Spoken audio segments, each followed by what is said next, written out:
Assalamualaikum warahmatullahi wabarakatuh. Ada satu hal yang sering membuat saya merenung dalam diam. Mengapa begitu banyak anak-anak yang sekolah setiap hari, tapi tidak tahu untuk apa mereka belajar. Mengapa ilmu yang mereka dapatkan tidak menjadikan mereka lebih mengenal Allah sebagai Sang Pencipta. Saya adalah seorang muslimah biasa yang sedang belajar di jurusan pendidikan Islam, tapi saya tidak ingin menjadi pendidik yang biasa-biasa aja. Saya ingin menjadi bagian daripada perubahan yang lahir dari kegelisahan dan kemudian tumbuh menjadi sebuah cita-cita. Karena sejatinya pendidikan adalah proses yang disengaja dan terencana atau bisa dibilang sinergi bersama yang dilakukan oleh keluarga, sekolah, atau masyarakat, atau bahkan negara itu sendiri. Nah, untuk kemudian membimbing, mengajar, dan melatih anak-anak kita agar berkembang dan siap memimpin di masa depan. Pendidikan bukan sekedar tentang pelajaran di kelas, tapi bagaimana tentang membentuk kepribadian yang islami, membangun pola pikir dan juga pola sikap yang selaras dengan Islam. Agar apa? Agar mereka siap mengemban peran di masa depan sebagai pribadi yang beriman dan juga bermanfaat. Maka tidak berlebihan jika saya mengatakan bahwa pendidikan memegang peran kunci bagi masa depan umat ini. Nah, dari sinilah saya mulai menyusun langkah-langkah kecil tapi dengan niat yang besar. Saat saya sedang menempuh pendidikan di bidang pendidikan Islam dan jujur, saya masuk ke dunia ini bukan karena saya sudah merasa siap, tapi karena saya merasa harus apa? Harus ada yang peduli, harus ada yang kemudian kembali bertanya apa kabar pendidikan Islam kita di hari ini. Maka dari itu, setelah lulus nanti, saya tidak ingin hanya membawa ijazah saja, tapi kemudian membawa niat yang besar untuk berubah dan mengubah. Karena saya tidak ingin anak-anak nanti tumbuh seperti kita dulu, berjalan tanpa arah dalam kurikulum yang ya bisa dibilang melelahkan lah. Jadi saya ingin terus tetap belajar, terus kemudian mengupgrade diri, ya, menggali potensi, bukan hanya untuk mengejar gelar saja, tapi karena saya tahu perjuangan mewujudkan pendidikan Islami ini butuh bekal yang kuat dan ilmu yang luas. Nah, saya masih perlu belajar untuk bagaimana mungkin manajemen pendidikan, terus kemudian pendidikan Islam kontemporer, kemudian fikih tarbawi gitu ya, agar kelak nanti bisa bagaimana membangun kurikulum pendidikan yang bukan hanya Islami tapi juga menjawab perkembangan zaman. Nah, saya juga ingin membangun dan bergabung dengan lembaga pendidikan yang tidak sekedar tempat belajar ya, tapi tempat tumbuh ya, yang mengajarkan adab sebelum ilmu, tauhid sebelum teori, akhlak sebelum angka. Dan karena zaman sudah berubah, saya juga ingin mendidik generasi lewat dunia digital. Bisa melalui podcast, video, media sosial, atau e-learning, semua bisa menjadi ladang dakwah dan pendidikan. Karena kita tidak bisa membiarkan anak-anak kita belajar Islam hanya dari algoritma yang salah arah dan menjerumuskan ke dalam kesalahan berpikir. Dan hari ini banyak algoritma yang bukan justru membangun berpikir anak-anak, tapi justru menyesatkan. Nah, saya ingin pendidikan dalam Islam itu kembali hidup, bukan sekedar bangunan, tapi kemudian menjadi cahaya. Ya, bukan sekedar kurikulum, tapi menjadi ruh bagi peradaban suatu bangsa. Nah, jika kelak nanti Allah beri jalan dan kemudahan, saya ingin mendirikan ya sebuah sekolah dasar Islam, bukan yang biasa, tapi yang benar-benar hidup.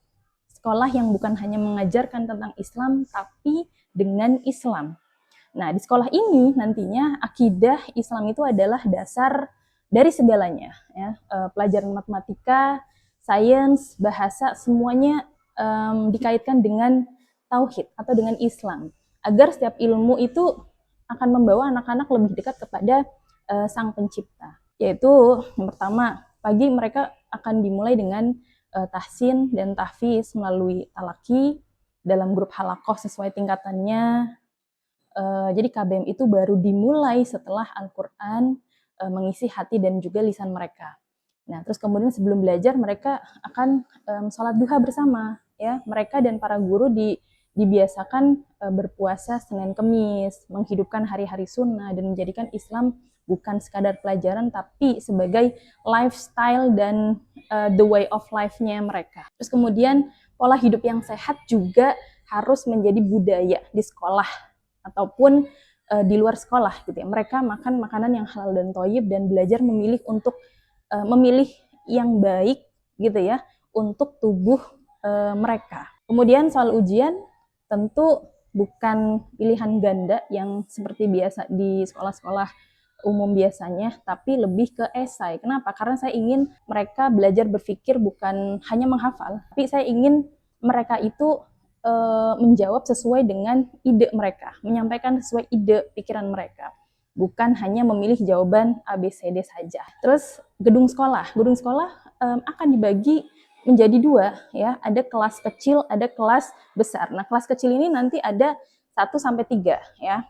Kelas 1 sampai 3 dan kelas besar itu 4 sampai 6. Nah, kenapa harus dipisah seperti ini? Ya karena pendekatan kepada anak-anak kelas kecil itu tidak bisa disamakan dengan anak-anak kelas besar karena dari segi usia, terus kemudian kemampuan berpikir dan bahkan kematangan berpikir itu berbeda dan tentu ya dari segi pergaulan ya itu akan sangat mempengaruhi. Makanya kenapa gedung sekolah atau kelas ini wajib untuk dibagi menjadi dua atau dibedakan.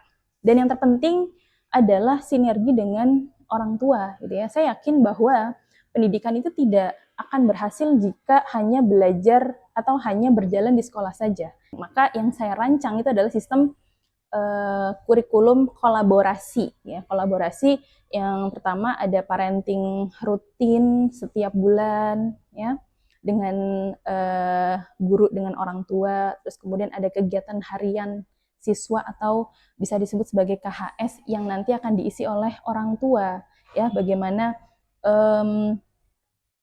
kegiatan dan aktivitas anak-anak di rumah, maka ini yang akan mengisi adalah orang tua. Nah, terus kemudian pendampingan harian oleh wali kelas dan asisten kelas ini juga perlu. Kenapa? Karena kalau wali kelas itu mengajar, maka harus ada asisten wali kelas yang mereka itu memantau dan juga membantu ya berjalannya pendidikan di kelas tersebut. Nah, kemudian kelas maksimal itu hanya diisi oleh 20 siswa aja agar lebih efisien dan efektif ya, agar pendampingan di kelas itu lebih optimal. Kemudian ada wawancara orang tua ya sebelum anak diterima supaya visi misi keluarga itu sejalan dengan bagaimana sekolah itu menawarkan kurikulum Islami yang tadi gitu. Terus saya tidak ingin hanya sekedar membangun sekolah, tapi saya juga ingin membangun lingkungan, budaya, dan komunitas yang hidup dengan Islam. Ya, tempat di mana anak-anak bisa mencintai ilmu, ya, menghormati guru, beradab kepada orang tua, dan memiliki mimpi besar ke depannya nantinya untuk Islam. Ini bukan sekedar mimpi ya, tapi ini adalah harapan yang setiap hari saya doakan bisa menjadi nyata. Walaupun saya tahu perjalanan ini panjang, tapi jika Allah ridho, saya ingin menjadi bagian daripada mereka, ya, para pendidik yang menghidupkan kembali pendidikan Islam sebagai pusat ilmu, pusat akhlak, dan pusat peradaban. Ya, semoga Allah beri jalan, semoga Allah beri kekuatan, dan semoga ada hasil nyata dari apa yang diimpikan. Assalamualaikum warahmatullahi wabarakatuh.